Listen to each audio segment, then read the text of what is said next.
पाठ करेंगे।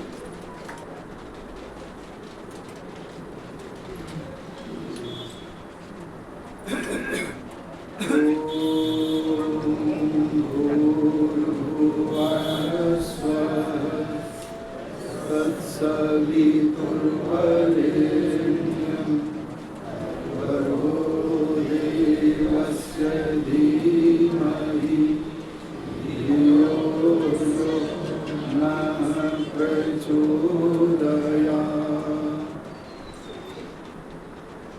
आर्य समाज राजनगर गाजियाबाद के तत्वावधान में आयोजित वेद प्रचार सप्ताह के अवसर पर पधारे आर्य भजनोपदेशक श्री भीष्म आर्य जी, हमारे आर्य समाज के कुशल संरक्षक सभी के आदरणीय श्री श्रद्धानंद आर्य जी, हमारे स्वागताध्यक्ष आर्य समाज के लिए सर्वात्मना समर्पित श्री ओम प्रकाश आर्य जी, आर्य समाज के सुयोग्य प्रधान श्रीमान वीरेंद्र नाथ सरदाना जी, आर्य समाज के मंत्री प्रवर श्रीमान सत्यवीर चौधरी जी, आर्य समाज के कोषाध्यक्ष श्रीमान शशिबल गुप्ता जी, महिला आर्य समाज की प्रधाना आदरणीय कौशल गुप्ता जी, मंत्रिणी आदरणीय शिल्पा जी, कोषाध्यक्ष महोदया आदरणीय वंदना जी, आदरणीय श्री हरशरण त्यागी जी, आदरणीय श्री मोतीलाल गर्ग जी, आदरणीय श्री सुरेश कुमार गर्ग जी, बढ़ाना तो पड़ेगा, बहुत कम है, आदरणीय श्री शंकर लाल शर्मा जी, आदरणीय ज्ञानेंद्र आत्रेय जी, आदरणीय श्री मगन सिंह त्यागी जी, सभी समुपस्थित महानुभावों, हमारे श्री आरपी तोमर जी, आदरणीय लक्ष्मण चौहान जी, हमारे श्री जगवीर आर्य जी, आदरणीय श्री महावीर,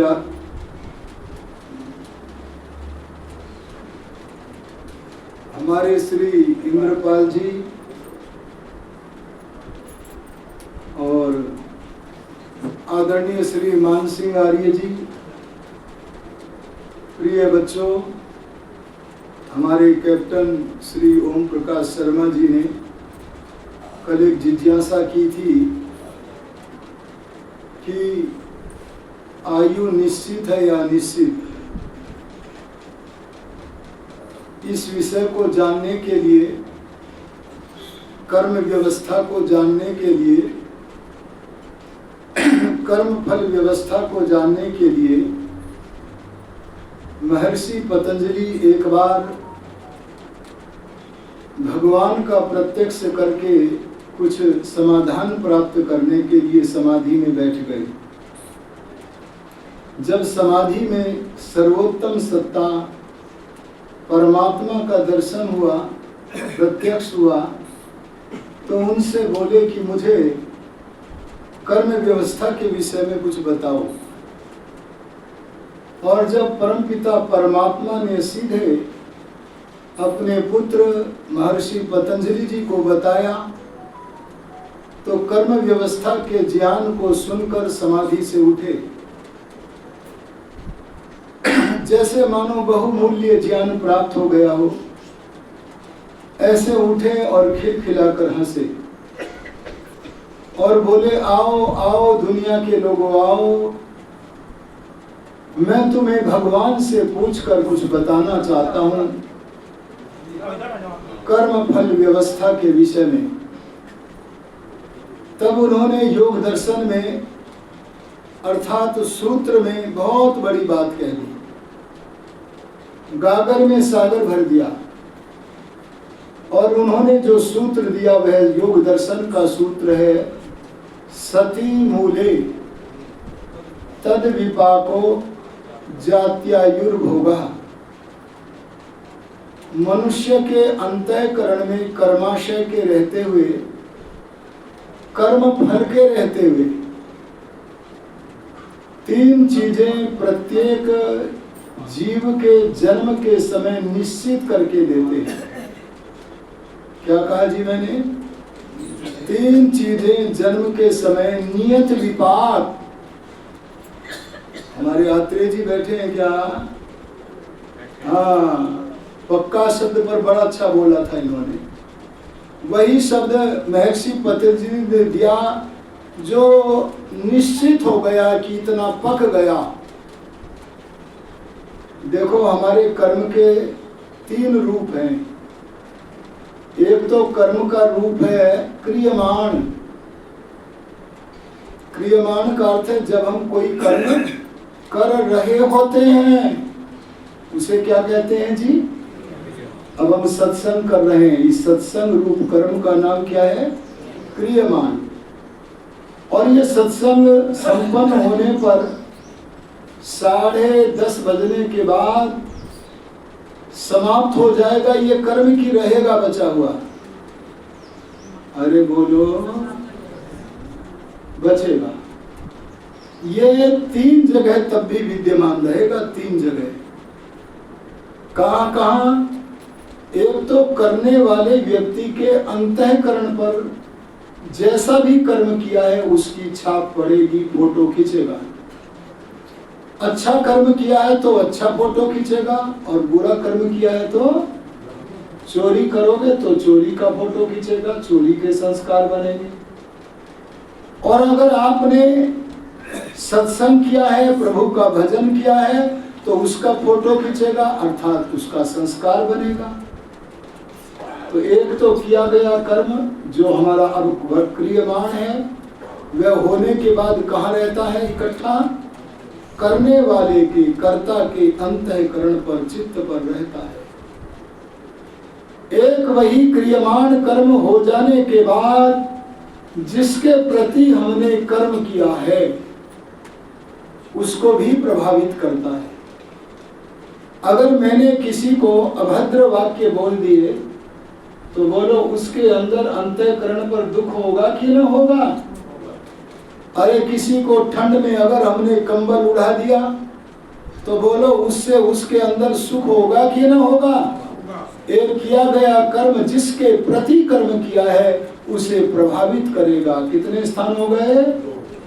और एक जगह और है जहां हमारे कर्म का अंकन नहीं होता, छाप नहीं पड़ती, बल्कि इसके लिए वाक्य की रचना में शास्त्र के अनुसार करूंगा। एक स्थान और है जहां हमारा कर्म और कर्म ही नहीं, कर्म फल भी विद्यमान रहता है। उस स्थान का नाम है परमात्मा का ज्ञान।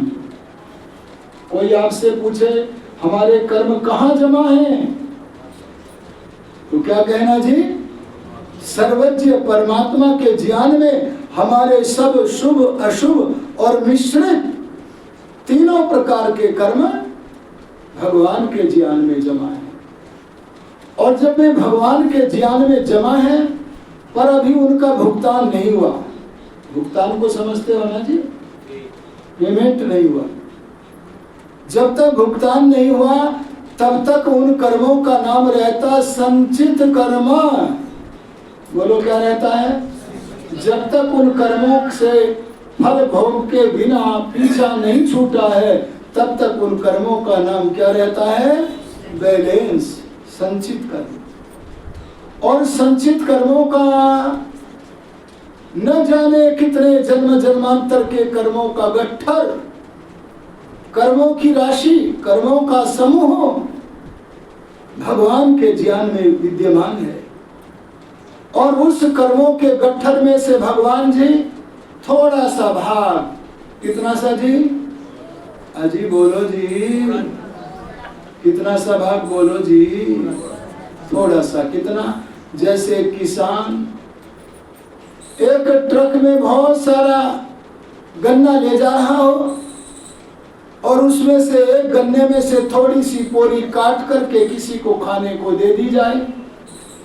ऐसे ही जो भगवान के ज्ञान में हमारे तमाम जन्म जन्मांतर के कर्मों का गट्ठर है पर अभी भुगतान नहीं हुआ है, ऐसे संचित कर्मों के गट्ठर में से थोड़ा सा भाग, कितना सा जी, बाकी अभी है बैलेंस में, उसमें से थोड़ा सा भाग भगवान जी हम जीवों के जन्म के समय प्रारब्ध के रूप में निश्चित करके देते हैं। अरे बोलो, क्या करके देते हैं? निश्चित माने अब रोक नहीं सकते, अब रोक नहीं सकते। जो निश्चित हो गया वो निश्चित हो गया, माने आत्रेय जी पक्का हो गया। एक प्रमोद महाजन नाम के नेता थे, तो उनके भाई ने ही संभवतः गोली मारी थी। अरे भारतीय जनता पार्टी के तमाम सारे लोग और भी उनके शुभ चिंतक लोग शामियाने लगा लगा करके भगवान से प्रार्थना कर रहे हैं। क्या प्रार्थना कर रहे हैं? भगवान उनका जीवन बचा लो।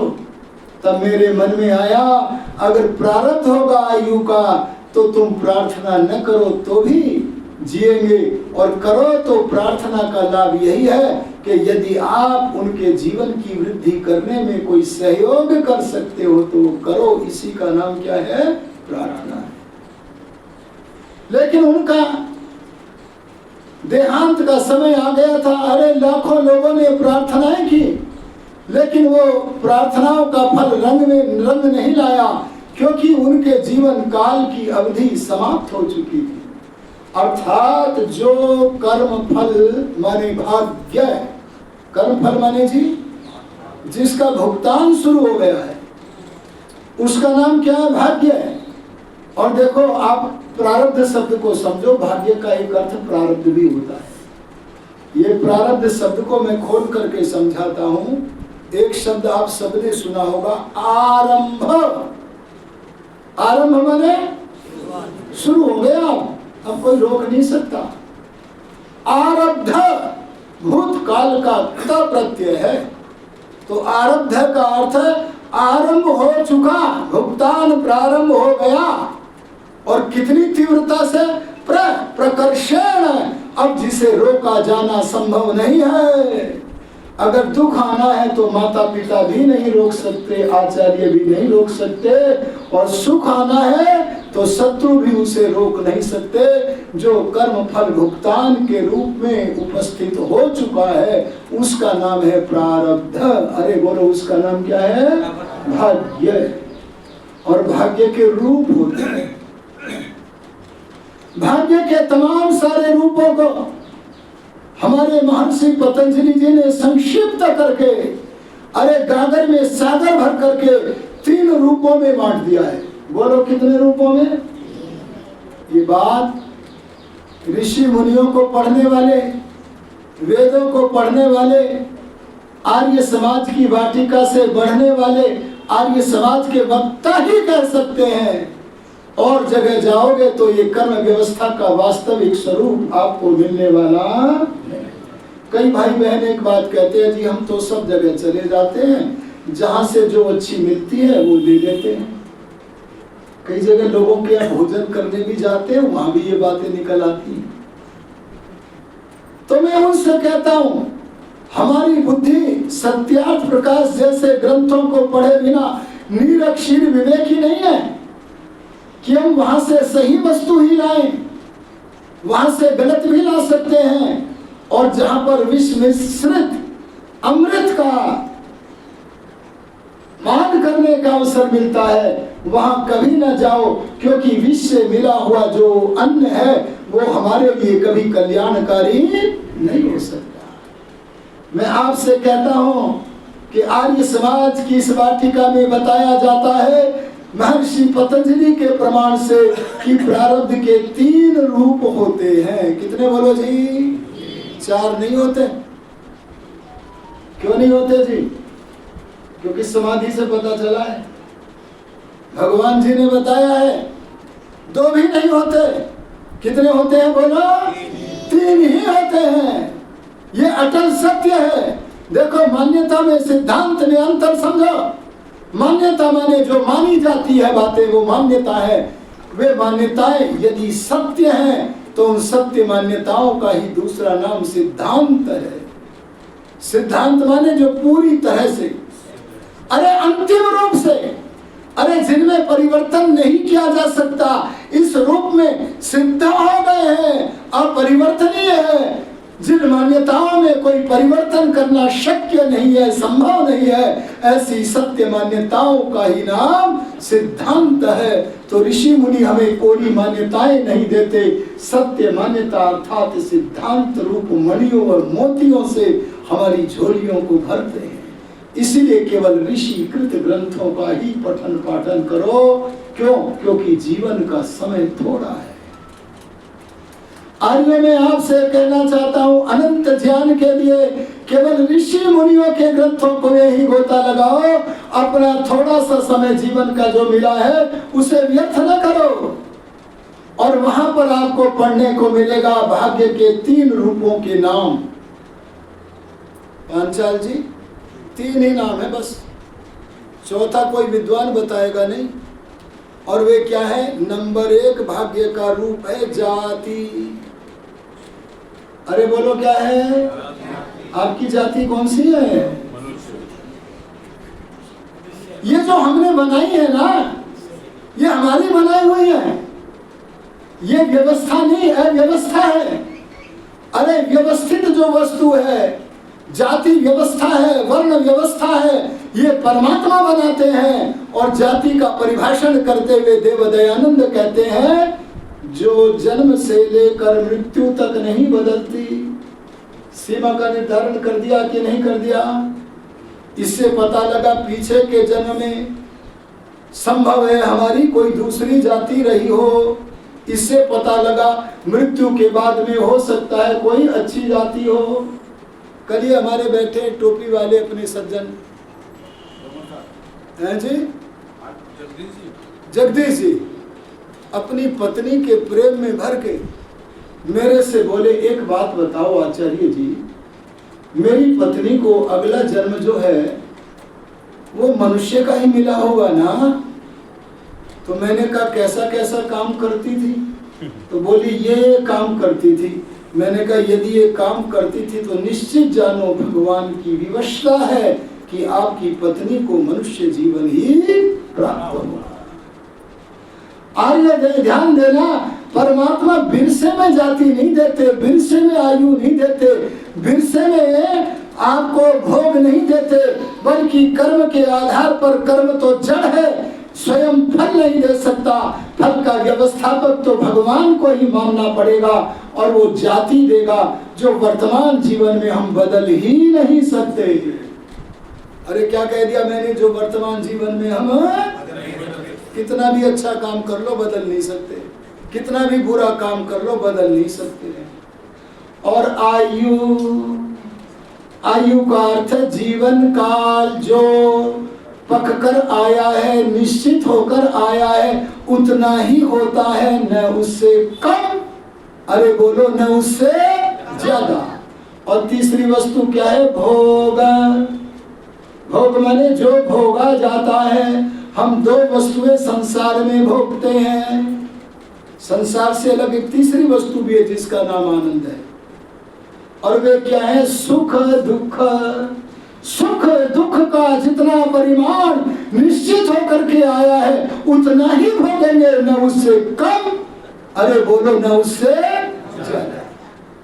मैं आज भोग के विषय में नहीं बोलूंगा, जाति के विषय में भी नहीं बोलूंगा, क्योंकि प्रश्न इनका केवल आयु के विषय में है। अगर कोई मनुष्य जन्म लेने के बाद मृत्यु पर्यंत एक भी कर्म न करे तो जो आयु निश्चित होकर आया है उतना ही रहेगा, न घटेगा, अरे बोलो न बढ़ेगा। पर ऐसा संभव नहीं है। क्यों संभव नहीं है? क्योंकि मनुष्य जीवन तो कर्म क्षेत्र है, इसलिए कर्म तो करना ही पड़ेगा।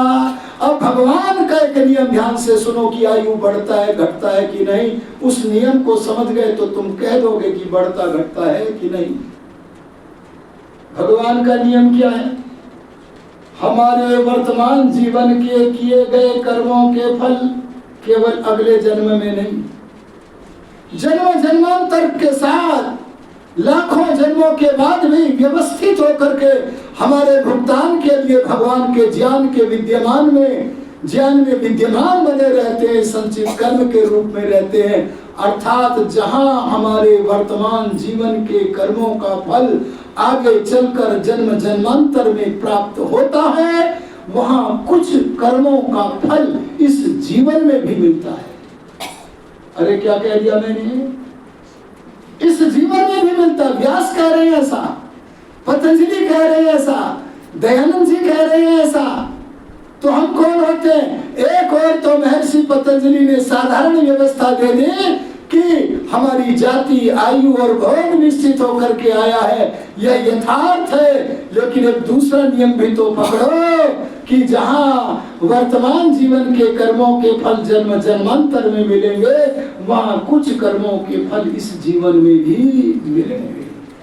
और दो कर्मों के फल तो जल्दी मिलते हैं मंत्री जी।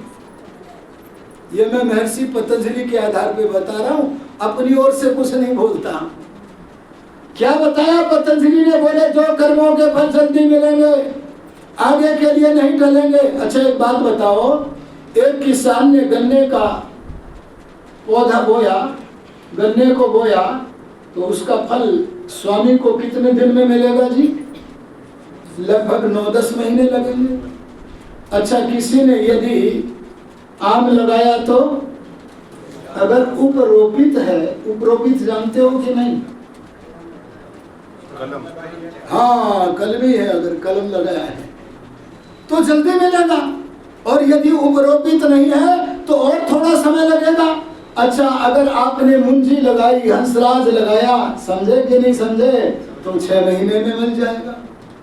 ऐसे किसान कर्म करता है, पर सब कर्मों का फल पकता अलग अलग समय पर है, परिपक्व अलग अलग समय पर होता है। ऐसे ही हमारे कर्मों के 2 प्रकार के कर्म ऐसे हैं जिनका परिपाक, जिनका पकना अगले जीवन में नहीं, वर्तमान जीवन में ही होता है। और वे दूसरे 2 प्रकार के कर्म कौन है? सुन लो।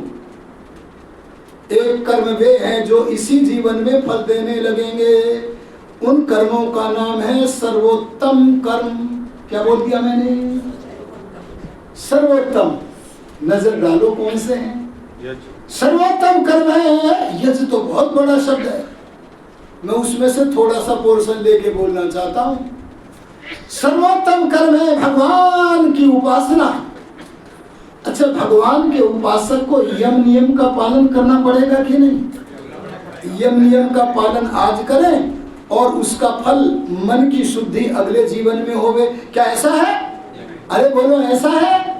अरे आसन अब लगाए और आसन का फल बाद में मिले, क्या ऐसा है? अरे प्राणायाम अब करें और फल बाद में मिले, क्या ऐसा है? अरे बाद में भी मिलेगा लेकिन तुरंत भी मिलेगा। और एक वो कर्म है जिसका फल बहुत जल्दी पकता है, और वो है अत्यंत निकृष्ट कोटि का कर्म। क्या बोला जी मैंने?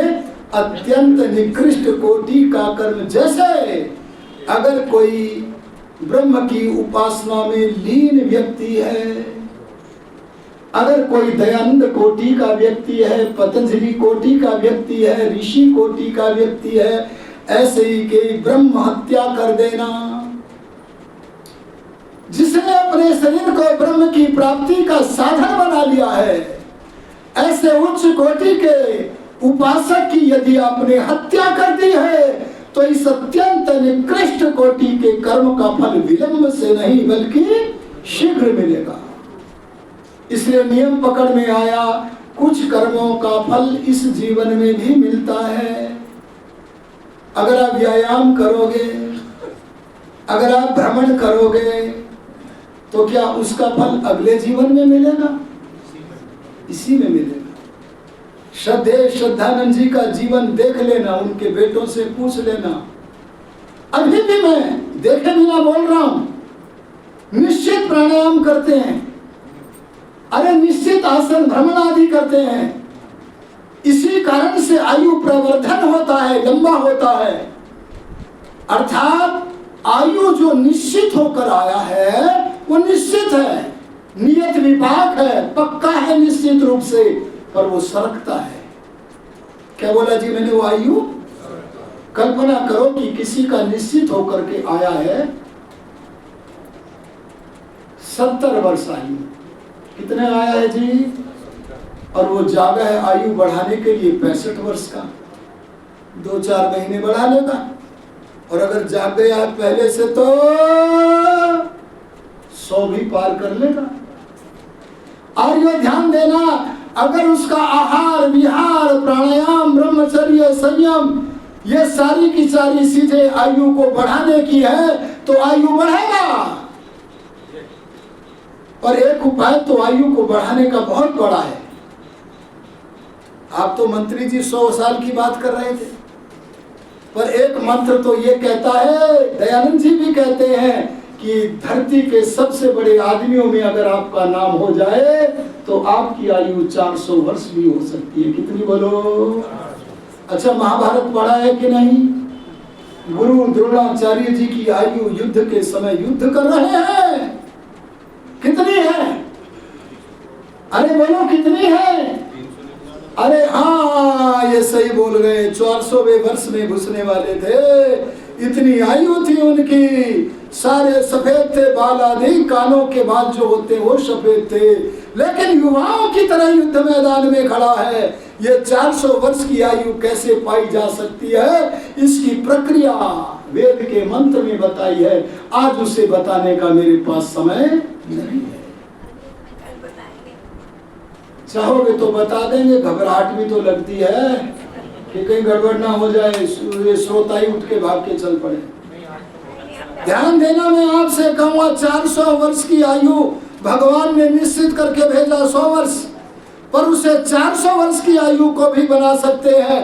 अगर आप ब्रह्मचर्य काल से जाग गए तो ही बढ़ेगी, और अगर बाद में जगे तो 400 वर्ष की आयु प्राप्त नहीं होगी। लेकिन कई बार मनुष्य आयु को बढ़ाने के प्रयत्न करता, और वह प्रयत्न इतना कर लेता है कि उसकी 400 वर्ष की आयु होनी ही चाहिए, लेकिन प्रारब्ध के दूसरे अंग भी तो हैं। अरे बोलो, है कि नहीं है?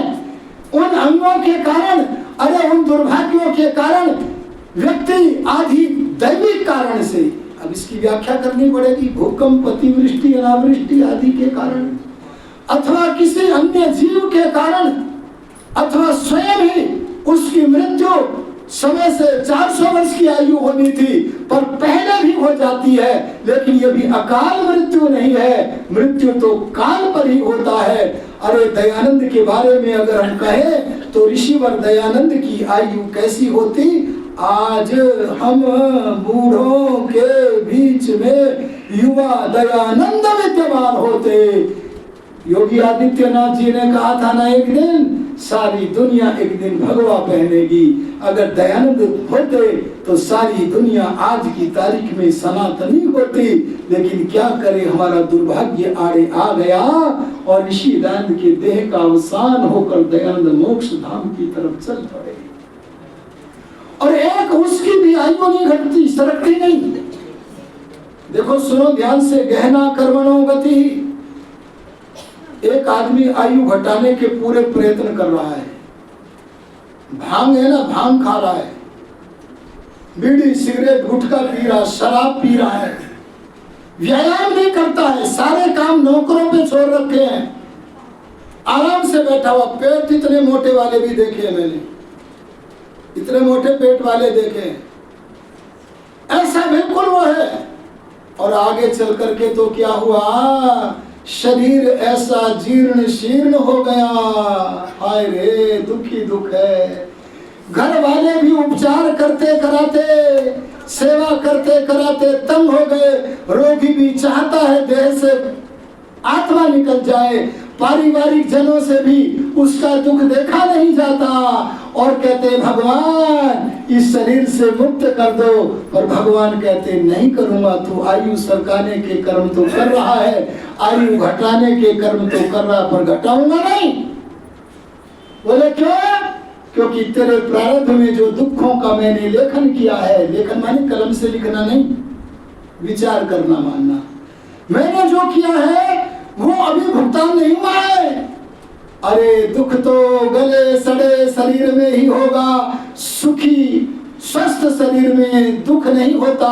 जब दुख दिलवाना है तो उसके लिए इस गले सड़े शरीर में ही जब तक दुख का भुगतान पूरा नहीं होगा तब तक मैं तेरे जीवन काल को समाप्त नहीं करूंगा। अंत में मैं उपसंहार करना चाहता हूं। ये विषय कैप्टन साहब बहुत बड़ा है। हम संसार में मृत्यु होते कई प्रकार से देखते हैं। क्या हुआ जी? रिजल्ट कहाँ? वो 5 मिनट है। मैं आपको बताना चाहता हूं, एक तो हम कई बार स्वयं मर जाते हैं। कई लोग मैंने देखे प्रवचन करते करते चले गए। हमारे एक सत्यव्रत राजेश जी थे, कभी आपके यहाँ आए होंगे। वे अहमदाबाद से ट्रेन में बैठाए गए। जो बैठाने वाले आयोजक थे बोले अच्छा जी सीटी बज गई है गाड़ी की, हम चले। बोले हाँ जाओ बेटा जाओ। और गाड़ी से उतरे और गाड़ी चली। तुरंत किसी ने चैन खींची। बोले चैन क्यों खींची? बोले कोई मर गया इस डिब्बे में। तो वे आयोजक लोग जिन्होंने था ना, वे भी अंदर आए। देखा तो हमारे आचार्य जी ही चले गए। जब स्वतः मृत्यु हो जाती है तो लोग क्या कहते हैं? भगवान ने मारा। अरे बोलो मारा कि नहीं मारा? अच्छा, अगर कई बार व्यक्ति स्वयं अपने शरीर को काट ले खत्म कर देता है। मैं एक बार बरेली रेलवे स्टेशन पर बैठा, पैंट शर्ट पहने हुए बड़ा सुंदर नवयुवक एक छोटी सी अटैची लिए हुए, जहां आसंदिका पर मैं बैठा था उसके आगे प्लेटफार्म के बिल्कुल आगे नीचे अटैची रख करके बैठ गया, उकड़ू बैठ गया। हमें क्या पता आगे क्या योजना है इसकी। और हमने देखा कि जिस समय ट्रेन आई बड़े तरीके से उसने कूद कर अपनी गर्दन को रेलवे लाइन के ऊपर रख दिया। कोई रोक न सका, उसकी तुरंत मृत्यु हो गई। ये किसने मारा? स्वयं ने स्वयं को मारा। एक तीसरा हम देखते हैं किसी मनुष्य ने मार दिया। अरे बोलो मारता है कि नहीं? और एक चौथा हम देखते हैं शेर ने पाणिनि जी को मारा, खाया। अरे सांप ने व्यक्ति को काटा, मार दिया। कितने प्रकार हो गए? ईश्वर ने मारा, स्वयं ने स्वयं को मारा, मनुष्य ने मारा, मनुष्यतर किसी जीव ने मारा। अब यहाँ प्रश्न होता है ये किसका मारा हुआ माने, ईश्वर का कि अन्य का? तो शास्त्र कहता है ईश्वर का ही मारा है। ईश्वर के नियम के बिना कोई मर नहीं सकता है। लेकिन हमें प्रत्यक्ष तो दिखता है कि मनुष्य ने मारा है। बोले हाँ मनुष्य मारता है, मारने की इच्छा करता है, लेकिन जब तक उसके समय पूर्ण नहीं होता तब तक वह अपने मारण क्रिया में सफल नहीं होता है। इसलिए कहा मारने वाले यहाँ दो हैं, ईश्वर भी है और मनुष्य भी है। लेकिन दोनों ने प्लानिंग नहीं की थी। क्या कहा था जी मैंने? भगवान कभी भी मृत्यु का साधन निश्चित नहीं करते, लेकिन मरने वाले को जो दुख होता है जैसे होता है सो ही निश्चित है।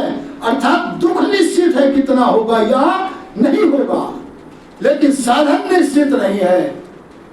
समय हो रहा है, मैं आपके सामने कहना चाहूंगा, यहाँ जिज्ञासा एक होती है, अरे मारता भगवान भी है, मारता मनुष्य भी है और मारते सर्प और सिंह आदि जंतु भी हैं। इनमें मारने का जो कर्म किया इसका फल किसे मिलता है? तो कहा सर्प को नहीं मिलेगा, शेर को भी नहीं मिलेगा जी। बोले क्यों नहीं मिलेगा? क्योंकि वे कर्म योनि नहीं है, वे केवल भोग योनि है।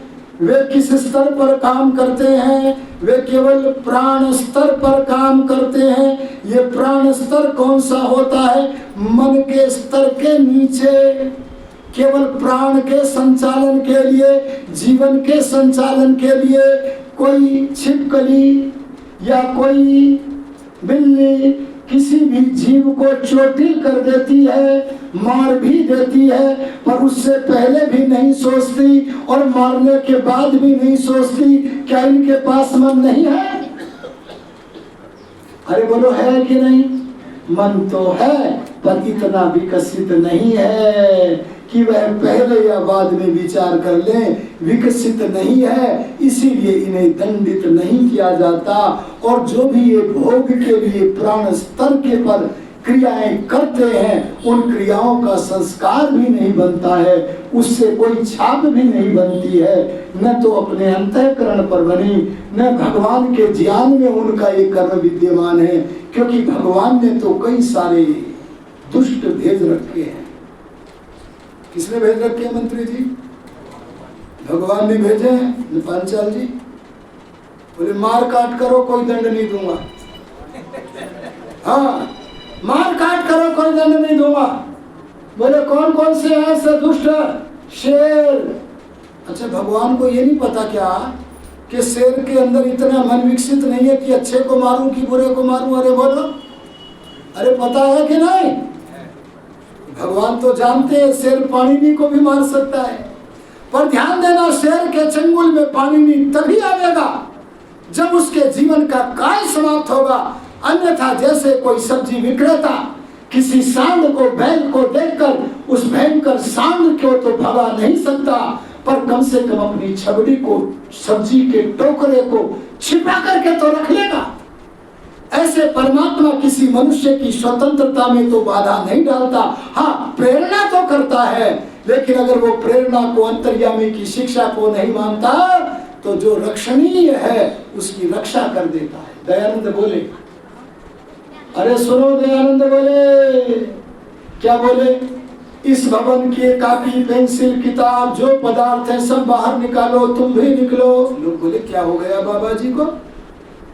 अरे ऋषि है, आज्ञा कर रहे हैं तो करना तो पड़ेगा। सब बाहर निकल गए। पता लगा जब सब बाहर निकल गए, छत गिर गई। ये उनके जीवन चरित्र में पढ़ना। अरे जब दयानंद लोगों को बचाने की चेष्टा कर रहा है, तो दयानंद से अत्युत्तम कोटि का, सर्वोत्तम कोटि का वस्तु परमात्मा, क्या वह जिसकी रक्षा करनी है उसकी रक्षा नहीं करेगा? लेकिन भगवान ने कहा नहीं, लोगों को कर्म फल भुगतान कराने के लिए मैंने तुम्हें निमित्त बनाना चाहा है। तुम्हारा भोजन शाक नहीं है, तुम्हारा भोजन तो जीव ही है, लेकिन तुम स्वतः अपने प्राण स्तर से क्रिया करके उसी को चोटिल करोगे, उसी को मारोगे, जिसका जब कर्म फल आ जाएगा, मेरी व्यवस्था के बिना तुम कुछ करने में समर्थ भी नहीं होगे। और ध्यान देना, ये केवल प्राण स्तर पर, मन के नीचे के स्तर पर क्रियाएं करते हैं, इसलिए इनको दंड भी बोलो जी। अच्छा, मनुष्य को क्यों दंड मिलता है? क्योंकि कर्म करने से मनुष्य का कर्माशय, क्या बोला जी मैंने? मनुष्य का, ये मान सिंह जी बैठे होंगे यहाँ, ये दर्शन पढ़ते हैं, इनको कर्माशय का अर्थ पता होगा, आपको भी पता होगा, बहुत सारे लोगों को पता होगा। कर्माशय माने कर्म के संस्कार, कर्म फल। ये जो है ना, ये केवल मनुष्य के अंतःकरण पर ही छपते हैं, मनुष्य के ही संस्कार बनते हैं, और ये तब तक बनेंगे जब तक ये मन के स्तर से काम करेगा। अरे बोलो, कब तक बढ़ चलेंगे? सोच विचार कर काम करेगा। लेकिन ये जब मन के स्तर से ऊपर उठकर, अरे बुद्धि के क्षेत्र पर रह करके काम करेगा, निष्काम कर्म करेगा, कर्तव्य बुद्धि से कर्म करेगा, तो इसके बीच कर्माशय अर्थात संस्कार नहीं छपेंगे। तो ये भी कृष्ण की तरह क्रियाएं तो करेगा, लेकिन उसके फल के बंधन में बोलो न कर्म लिप्यते नरे, निष्काम कर्म लिप्त नहीं होते। और परमात्मा तो व्यापक बुद्धि से कर्म करता है, इसलिए उसको भी दंडित होना संभव नहीं है। यह थोड़ी सी चर्चा मैंने आपके सामने कही, सार यही है, आयु सरकता है, बढ़ाओगे तो बढ़ने की तरफ, घटाओगे तो घटने की तरफ। इन्हीं शब्दों के साथ वाणी को विराम देता हूँ। ओम शांति।